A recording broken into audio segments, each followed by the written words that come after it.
This video we are going to focus on constructing time plots, which is the more interesting part because we do get to visualize our time series now and take a look at the trends, the seasonals, and the cycles associated with a particular time series or two or more time series. So we've done all the hard work with storing our time series objects as TSables. And let's take a look at some of these time plots. So what we have here is something you're familiar with. In our earlier video, we had looked at the PBS data set, which had information on the pharmaceutical sales in Australia. And here we are just plotting one type of time series from that data set, which we called A10. Which was basically a time series that stored the total cost, the total cost per month of these drugs. Okay, so here we are saying we're calling on A10 after you've done all of those manipulations to the data and you've stored your data, this data as A10. You're going to use the pipe function and you're going to call on autoplot. So this is a very useful function. Autoplot is used to plot whatever you want, and all you have to do is make some argument pass through this function. So whatever the first argument would be, autoplot would plot that function. Okay. Now you can add many more things here to this plot to label it. It really just is in the ggplot2 package, and so you can add. You can put a plus sign here, you can say GG title and anti-diabetic sales, and then you can give it a Y label, which is millions of dollars, and next label, which is year, if you don't want to say month, okay? But what you see here is a clear and increasing trend over time, and you also see very strong seasonality. You do see that as the seasonality increases, the level of the series also is going up. So I guess you should say it back. We should say it backwards. We should say seasonality goes up as the level of the series is going up. Okay, so you see that these spikes here were a lot smaller in this area, and those spikes are a lot bigger over here. So there's really strong seasonality over here as the level of the series is going up. Okay. And what else do we notice here? So what we do notice here is that there are some significant drops at the beginning of each year. So if you notice over here, this is 1995. There's a sharp drop over here. This is 1996, 7, 8, 9, and this is 2000. So it's pretty consistent. So what's really going on here? It seems like the drops at the start of each year are caused by the government subsidization schemes that make patients stockpile at the end of the year. So typically they would purchase the drugs at the end of the year, and so they don't really need it at the beginning of the year. And so there is that pattern that you see because of a government policy. So let's take a look at a different data set now, which is something we are probably interested in now because with coronavirus around, people are flying less. So this is a plot of Ansett Airlines. It's an Australian airline, and what you're plotting here is the number of passengers, which is on your y-axis, but you have a lot of different time series that are showcased here. So you have this data is weekly, of a weekly frequency, and you can see that there are a lot of keys over here in this data set. So it's always good when I'm describing a data set that you open up R and you actually load this data set Ansett, which is already in the FPP3 package. So over here we can see that there are a lot of keys. This is basically a flight going from Adelaide to Perth, and this is business class. So you would have in your data set columns that would identify the airports, to and from, and then your class. So here we can see there are three classes. There's business, economy, and first class. But there's a lot of stuff going on here. So one thing we do notice here is there's like this sharp drop over here in 1989, which was an industrial dispute that caused no passengers to basically board the airplane, and some kind of a union fight or something. Okay, and so that's what you see here. What we can do in the next chart is that we can separate out, if we really wanted to just focus on economy class passengers, we could take a look at that. And before I tell you how to do that, you can take a look at the data and try to do it yourself. Okay, so here's the answer. If you wanted to just focus on series that were economy class over time, then you would just say ANSET pipe function filter, which is again a row function.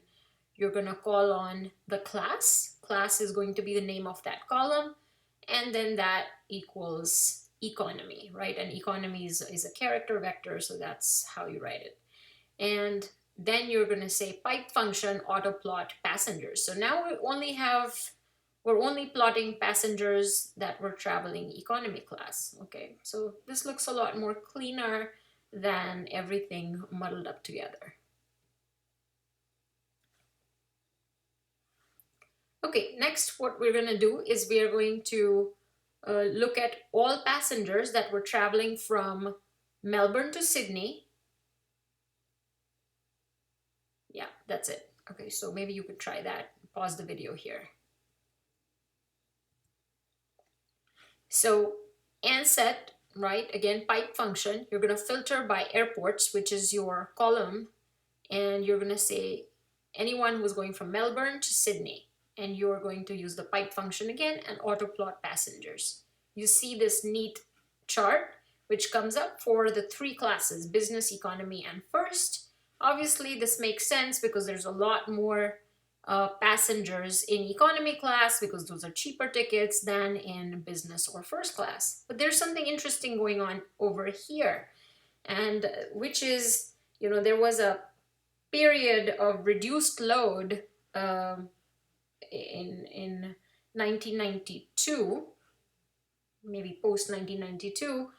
ANSET was conducting a trial in which some of the economy seats were replaced by business class seats, right? So imagine that. That would be cool to have. And yeah, so basically we have restricted our data set to just Melbourne to Sydney flights over here.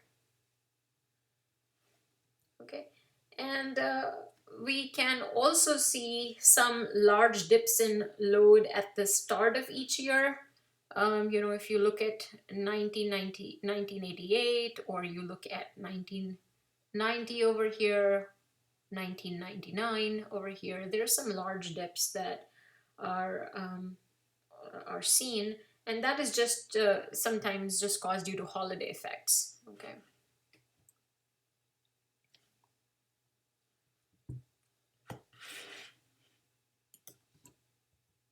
Okay, so here's what you can do now. You can pause the video here and try to look at a few different time series that are preloaded in the FPP3 data package. Okay, next we are going to look at if it is a good idea to plot time series as line plots. Okay, so here what we have, if you've, in the previous slide, if you have looked at the electricity demand in Victoria dataset, so Vic_elec, this is the dataset you want to work with. If you've looked at that dataset, then you know that you are given electricity demand in 30-minute increments. Okay, so what we can do is we can try to summarize the maximum temperature for the state of Victoria from 2012 until 2015 in that data set on a daily basis. Okay, so there's a cool thing we can do here. There's two steps. So in the first step, we just say, call the data set that we say pipe function. Recall that in tidyverse we have a really nice function called group by. So index by is very similar to group by. If you look at the tidyverse cheat sheets, you know, index by is just the counterpart of group by in the temporal context or in the time series context. And what you're doing here is you're just indexing by groups on the time index. So what we're doing here in this command is we are trying to group the 30-minute time intervals and converting them into a daily index. Okay, so we're trying to look at all the measurement points that were recorded for a particular day in 30-minute increments and group that, and then we want to summarize that by saying temperature equals maximum temperature. Okay, so temperature is one of the variables and you're just going to call it and you're going to say, well, what is the maximum temperature for a given day in our data set? Okay, so we're going to store this, all of this, into max temperature. Okay, so this is going to give us daily values of the maximum temperature over this period of time for the state of Victoria. So in the second step, we want to plot it, right? So once we've done all of this work, we can plot our data. You're going to say max temp, pipe function, auto plot, temperature, and then you can label your X and Y axis here, which is weeks, right? And maximum temperature, okay? So this is one type of chart that we can construct, right? Maybe this is good, maybe this is bad, but we'll see if we can do better than this. Okay, so now if we really wanted to go with a point chart, which is something that you can do with ggplot and geom_point, you can just call the same data set that you constructed before and then call ggplot on it, and then aesthetics, you can say x equals day. Really, this is what your x-axis is. It's not really weeks, but it's really days. And then y is temperature, okay? And you are then saying, well, I want a point chart, you know, and then you're constructing that and you're labeling your x label and y label, right? X and y axis. Yet another type of graphs, a graph that you can construct with this type of data set is basically like a heat map, okay? And so here what we're doing is we are again doing x equals days, right? And y equals 1, which is like, is basically going to tell us how hot or, sorry, not, this is not temperature. It's basically, yeah, it is temperature.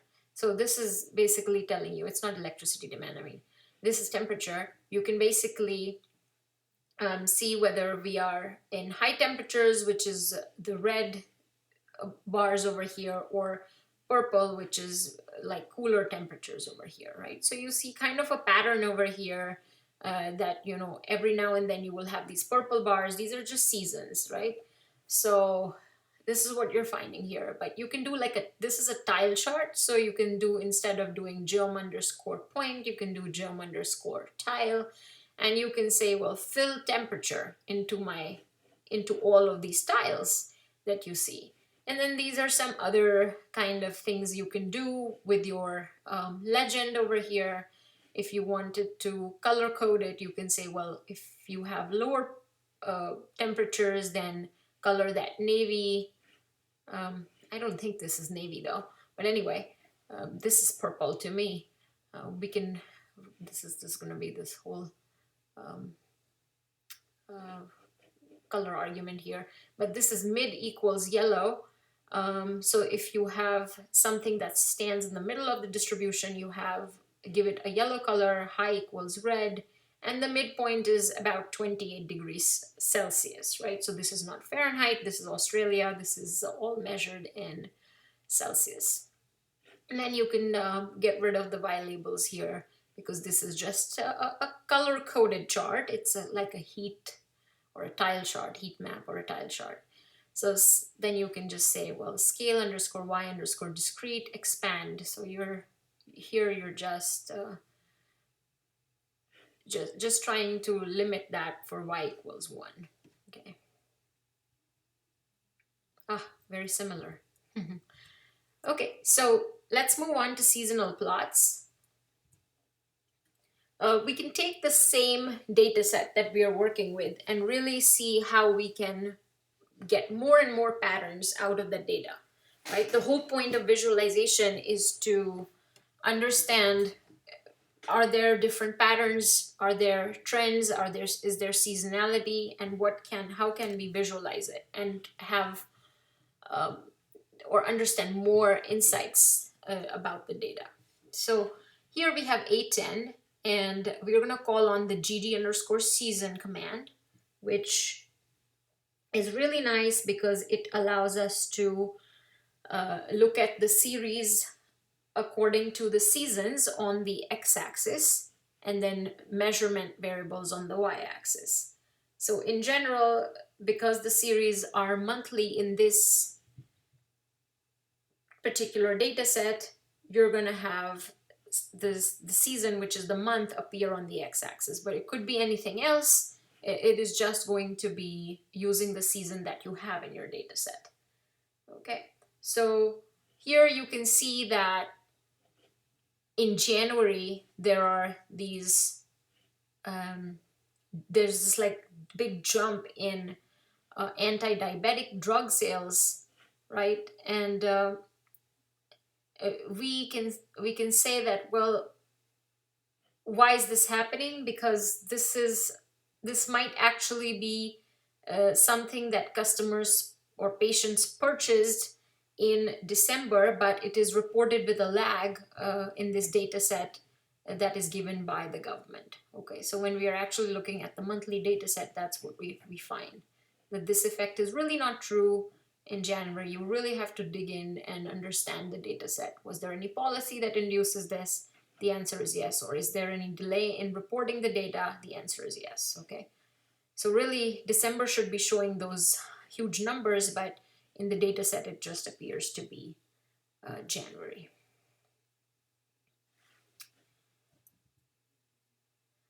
Okay, so this is something we've done. Another type of interesting plot that we can look at is a subseries plot. So what this plot does, using the gg underscore subseries command, it allows us to look at the same data set, okay, total cost, but it plots the data for each season and clubs it together. So you have all these mini plots that appear, right? So you have the subseries would be for, let's say, for the month of January. These are all the points that are from January in our time series, right? So you put that together and you can see, well, what was the January average? So these blue bars are the means or the averages for each month, and you can see when were the averages higher for sales. This is a bit misleading because this doesn't really happen in Australia.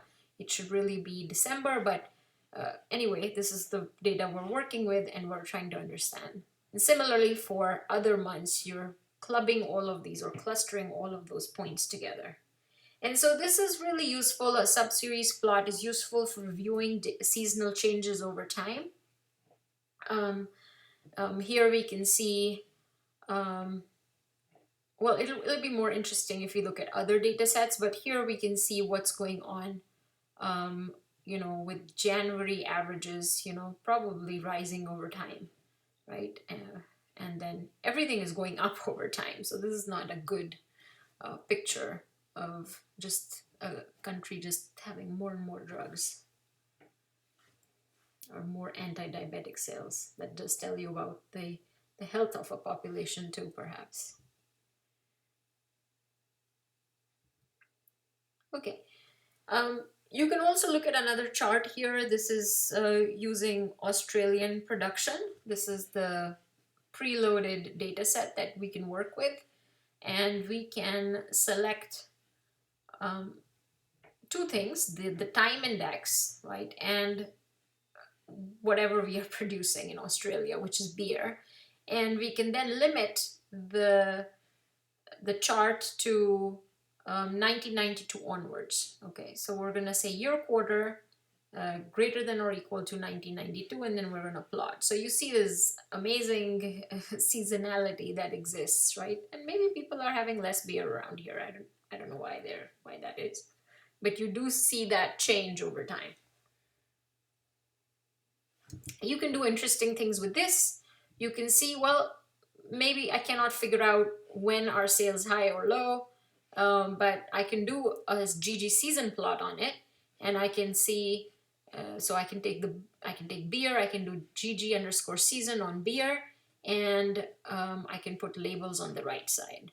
So here I can see that every time it's quarter four, which is the end of the year, which is holiday season, beer sales, or sorry, beer production is going to go up. Okay, which is in anticipation of people needing more beer, or maybe this is a want rather than a need. Okay, so this is what it is, and then you can see that perhaps in quarter one also there is maybe this is the second highest. Okay, and then these are quarter two and quarter three. This is really the trough right here. We can look at a subseries plot and see what's going on with the beer production, and we see that again, if you look at beer production over time, this is kind of what we were seeing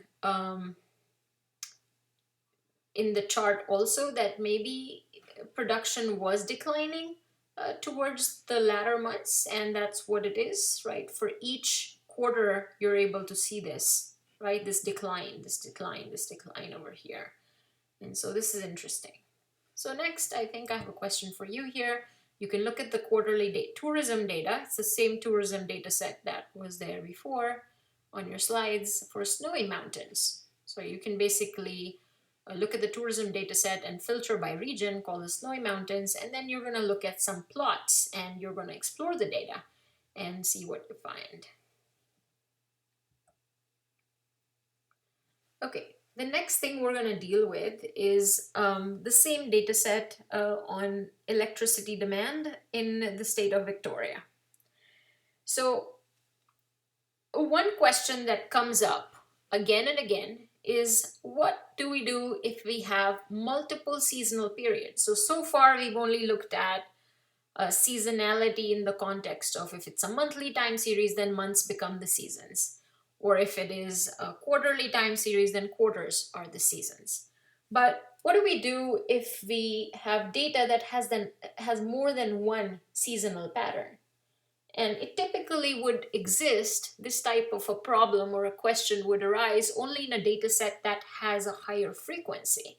So notice, if you look at this first column right here, you have data that's measured in 30-minute increments. Okay.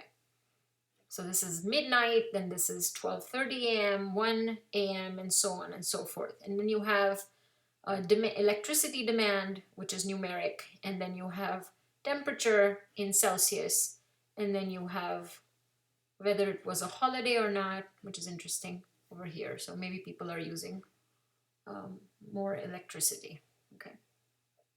So it's very high frequency data, and it is showing us electricity demand in the state of Victoria. So what can we do then? We can look at different types of seasonal patterns. So we can look at a yearly pattern, a weekly pattern, and a daily pattern with this type of a data set. Okay. So what we're gonna do first is we're looking at the annual pattern here. So we are gonna say GG underscore season demand, right? So what was the demand? And we're gonna plot that over time. So this is just showing us for different years, was there any seasonality um, on an annual basis? Okay. If we wanted to look at weekly demand, right? So notice, I mean, in the data set, we have demand, right? This is what we want to plot. What is happening to electricity demand over time? So again, we're going to extract demand, and we are going to say GG underscore season, but now the period is a week, okay? So notice how your x-axis changes. Your x-axis basically becomes an entire week, okay? And the colors over here in the legend correspond to the weeks, okay? And here this is all listed as YYY MMDD format, okay? That's what the legend is for those times, okay? And what do we see here? We see that in the middle of the day, the temperatures are rising, okay? So this is between Monday and Tuesday, right? So this is going up, up, up, right? And then it goes down. And so, we have so many weeks for all the years that are given to us. All those weeks are plotted in this chart. So this is a pretty consistent pattern that we see with with these highs and then with these lows, right? And so this is like when Tuesday starts, it's low, right? And then when Tuesday picks up, it goes back up again, right? So people are using more electricity in the day, and that could just be because it's daytime, they're working. It could be hot or it could be cold, depending on that. So you have all of these effects. We can also look at something that is really interesting. So it's higher frequency. We can look at the seasonal period, as in we look at the period equals day now. So now you have your x-axis has changed from weeks to days, right? So this is a day. In one day, what is going on, right? So you can see that around midnight, people are not consuming as much electricity. But again, like, if you look at when does it rise, it rises around, perhaps this is, this is what, somewhere between 6 a.m. and noon, right here, 9, 10 o'clock, this is just rising. And then it stays like that. And then you have other jumps over here, right? With the biggest jumps over here, you have in between like 12 and 6 p.m. And so this is very interesting to see. You have data on Australian holidays, like something that you probably did an exercise with using the Snowy Mountains data. You can just extract all the holiday trips from the tourism data set, right? You can group by state, and you can then summarize the number of trips that people are taking and store the variable under holidays. So what you're doing here is, if you just want to focus on holiday trips by state, right? If that's what you want to extract, this is how you're going to do it. So we can always use the summarize command.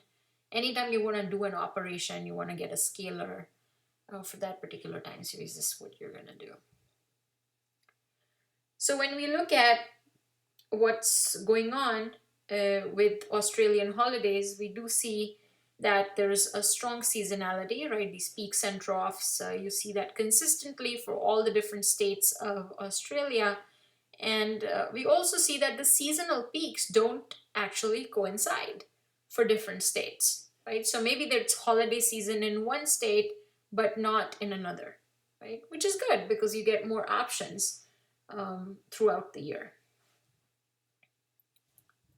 We can also look at seasonal peaks in each state if we looked at the GG season plot. So here we see that the southern states like Tasmania, Victoria, and South Australia, right? South Australia, Tasmania, Victoria, they have the strongest tourism in Q1, right? You look at South Australia, this is the highest point. You look at Tasmania, you look at Victoria. These are the southern states, they do well because it's summer in Australia around that time. In Q1, our Q1 is our winter, but in Australia, they're in the southern hemisphere, so that's summer for them. And in the northern states like Queensland or the Northern Territory, we have the strongest tourism in Q3, okay, and that's their dry season. You can also look at subseries plots of all of these different points, different series, and you can see that, you know, what is going on to tourism in different states in different quarters. So like, for example, here you have a sharp rise in the number of trips.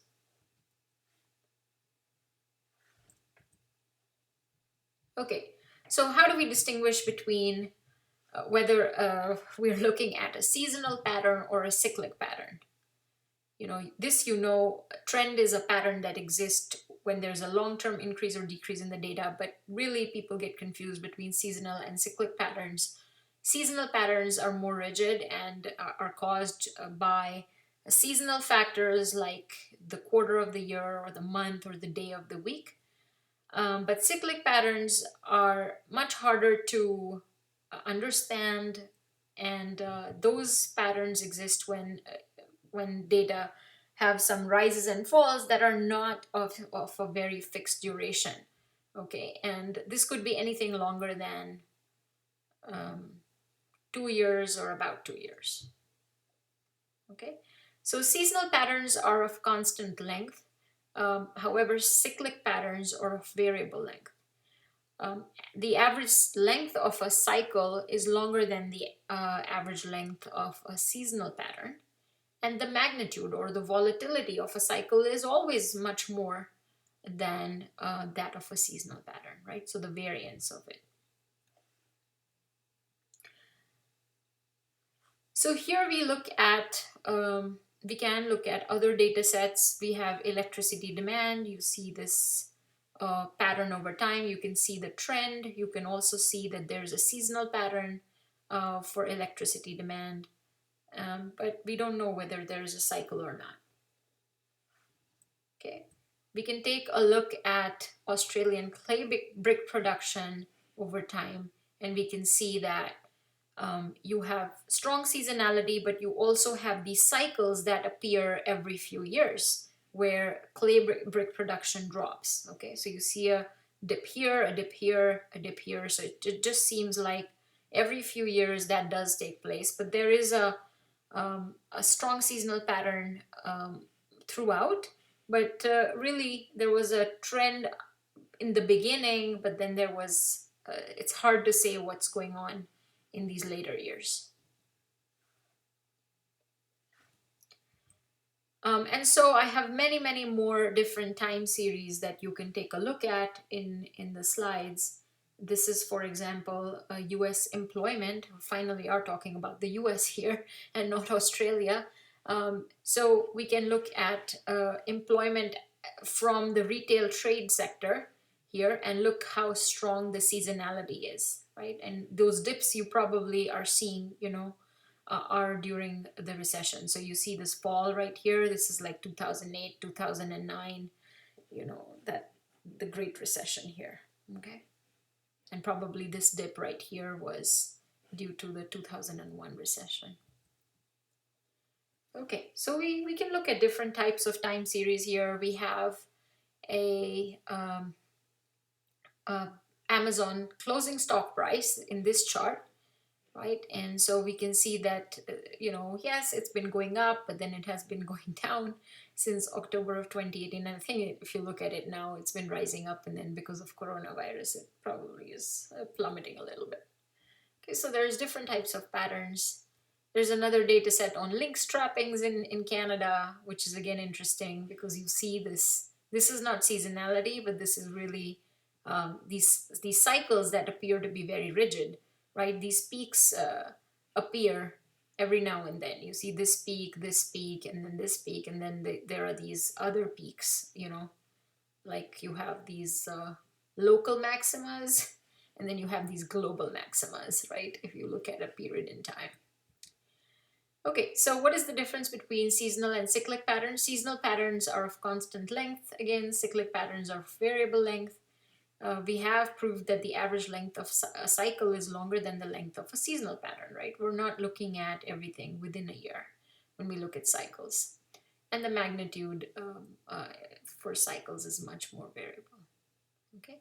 And the timings of peaks and troughs is predictable with seasonal data. We know when beer sales are going to be higher or lower, but it's very unpredictable in the long term with cyclic data. So I'll stop here.